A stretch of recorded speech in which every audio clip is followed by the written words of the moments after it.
আসসালামু আলাইকুম রহমতুল্লাহ। আশা করি সকল ভালো আছেন। তো ভিডিওত আপনারা যা দেখতে পাররা এটা হইল আমরা সিঙ্গা হয়ে যায় মসজিদও বর্তমানে টেকার অভাবে খাম বন্ধ হয়ে গেছে মসজিদর।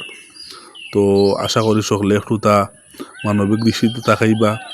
স্ক্রিনও কিউআর কোড দেওয়া আছে, আপনারা একটু তা হেল্প করার চেষ্টা করবা, ভিডিওটা শেয়ার করবা যাতে কোনো মানবিক মানুষের চকুত পড়ে।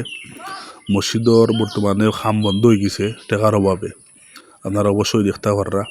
তো লগে একটু আবেদন, আপনারা একটু তা মানবিক দৃষ্টিতে তাকাইবা আমরার দিকে। আমরা আসলে গ্রামের মানুষ সকল আর্থিকভাবে একটু তা দুর্বল আছি। আর দেখতে পাররা আপনারা যে মাল ফালাইল মাল বহুত মাল নষ্ট হয়ে যায় আর কি, ফাত্তর আছে নষ্ট হইতো নাই, অন্যান্য মাল যেটা নষ্ট হয়ে যার। তো আমি কমেন্ট বক্স কিউআর কোড দিয়া রাখমু, আপনারা সকল আশা করি সঠিক হওয়ার চেষ্টা করবা। আর সকলের কাছে একটা অনুরোধ, ভিডিওটা শেয়ার করবা যাতে কোনো মানবিক বাঞ্ছ চকুত পড়ে।